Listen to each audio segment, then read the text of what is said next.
Lors de la WWDC, la conférence des développeurs, Apple a annoncé un nouveau produit très intéressant et surtout révolutionnaire, parce que oui, c'est une révolution, le Apple Vision Pro, et je pense que vous ne l'avez pas compris.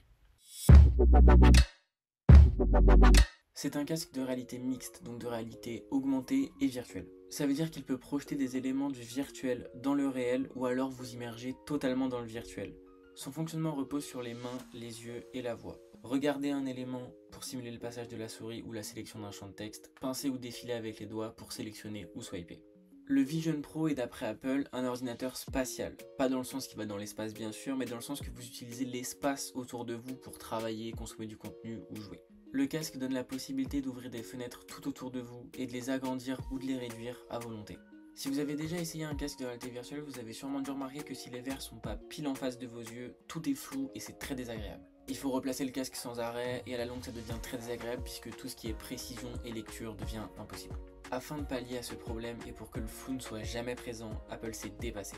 Le Vision Pro possède deux écrans 4K micro LED, un pour chaque œil, de 23 millions de pixels chacun, et 12 caméras, 6 micros et 5 capteurs ultra performants. Avec ceci un nouveau système d'authentification, Optic ID, qui reconnaît vos yeux avec une telle précision qu'Apple nous dit pouvoir distinguer deux jumeaux. C'est du jamais vu, et c'est un énorme tour de force technologique permis par des dizaines d'années d'innovation à travers les iPhones, les iPads et les Macs. La quasi-totalité des technologies présentes dans ce casque sont inégalées sur le marché. La partie technique est vraiment très impressionnante, mais ce qui nous intéresse le plus c'est la partie usage, et donc qu'est-ce qu'elle donne cette partie usage? Et ben en fait, c'est juste incroyable. Comme je le disais plus tôt, Apple présente ce produit comme un ordinateur spatial et plus qu'un terme marketing, ça a une vraie signification. Une fois mis sur votre tête, vous voyez votre environnement comme si vous ne portiez rien, mais vous avez la possibilité d'ouvrir des fenêtres et de les placer où vous voulez dans l'environnement et de les agrandir à la taille que vous voulez. C'est quelque chose de vraiment génial, notamment pour le travail, puisqu'il permet de dépasser les limitations physiques des écrans. Et finalement, comme c'est un ordinateur, vous pouvez faire tout ce que vous faites avec votre ordinateur, mais sans les limitations d'un écran, et surtout en plus immersif, en plus naturel. Enfin, il faudra un temps d'adaptation pour maîtriser la navigation avec les yeux, les mains et la voix, mais je vous rappelle que le passage à l'iPhone 10 et tous les nouveaux gestes à apprendre s'est fait très rapidement. Comme je le disais, la réalité mixte, c'est aussi de la réalité virtuelle, ce qui vous permet de vous immerger complètement pour plus de concentration et de tranquillité. J'espère vous avoir montré comment le Vision Pro va révolutionner le travail, mais c'est pas tout. Évidemment, c'est pas le seul domaine qu'il va révolutionner, puisque comme je vous l'ai dit, avec le casque, vous pouvez travailler, jouer et consommer du contenu. Et donc, voyons comment Apple révolutionne la consommation de contenu. Avec ce produit, Apple rend la consommation de contenu juste incroyable. Comme je vous l'ai dit, les fenêtres peuvent être agrandies à volonté, et donc évidemment les fenêtres de lecture aussi. Vous pouvez regarder des films et des séries sur des écrans de plusieurs mètres, mais c'est pas tout. Avec la réalité virtuelle et ce qu'Apple appelle les environnements, vous pouvez vous immerger dans des décors somptueux avec un écran de plusieurs dizaines de mètres, tout en profitant de l'audio spatial intégré au casque. Et évidemment, les films en 3D sont sublimés par le casque. Voilà, rien que ça. C'est tout ce dont vous avez besoin pour une expérience de cinéma à la maison, mais en mieux. Et c'est pas le plus fou, parce qu'Apple a conclu un partenariat avec Disney, ce qui veut dire qu'on aura accès à Disney+, mais en mieux d'après Disney. Notamment avec la possibilité de regarder The Mandalorian en étant sur Tatooine, déjà ça c'est fou, et il y a eu plein d'autres choses aussi mais je suis pas sûr d'avoir tout compris. Les jeux vidéo eux ont tout ce que je vous ai cité précédemment, et pour ceux qui se demandaient, le casque n'inclut pas, en tout cas pour l'instant, les jeux en réalité virtuelle. Vous pourrez jouer à tous vos jeux Apple Arcade en connectant une manette au casque et sur un écran de la taille que vous voulez, mais globalement c'est tout.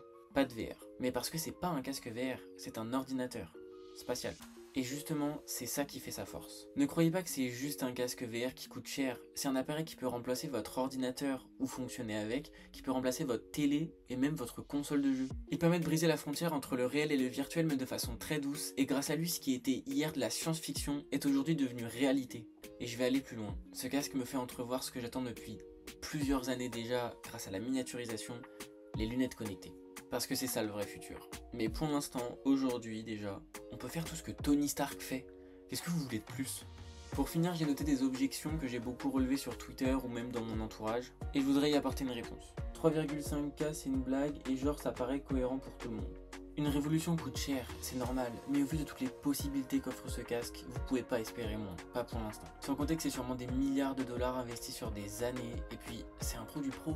C'est pas fait pour le grand public, et je vous rappelle qu'un MacBook Pro 14 pouces entrée de gamme coûte 2399 € et peut aller jusqu'à 7380 avec sa configuration maximale. Et c'est que le 14 pouces. Par rapport à l'isolation du monde extérieur, déjà, c'est pas pensé pour être porté en permanence, vous pouvez l'enlever le casque. Et surtout, c'est fait pour un usage personnel, puisque c'est un ordinateur. PC veut dire Personal Computer, donc ordinateur personnel. Mais vous voyez les gens autour de vous, et ils vous voient aussi. Ce sentiment d'isolation que beaucoup ont est un fait psychologique dû au fait d'avoir quelque chose sur la tête. Mais c'est tout. 2 heures d'autonomie, ça reste pas fou, même si c'est un premier modèle, c'est le genre de choses dont tu te sers branché sur secteur à mon avis.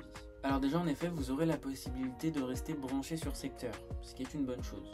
Mais quant à la batterie de 2 heures, les nouvelles technologies viennent toujours avec leur lot de défauts qui seront améliorés par la suite. Vous voulez des révolutions, il faut accepter des compromis. Et peut-être aussi que la batterie est entre guillemets fait exprès pour pas inciter les gens à le porter tout le temps justement. Donc oui, il y a des défauts, et il y en aura sûrement d'autres à venir puisqu'on n'a pas encore pu tous tester le casque puisqu'il est même pas encore disponible à l'achat. Et bien sûr, je dis pas qu'il n'y a pas de défauts, mais ces trois-là sont à mon sens très contre-productifs. Et de toute façon, ne vous inquiétez pas, le Vision Pro porte bien son nom, il n'est pas une fin en soi, c'est la matérialisation de la vision d'Apple pour le futur. Et j'adore ce futur.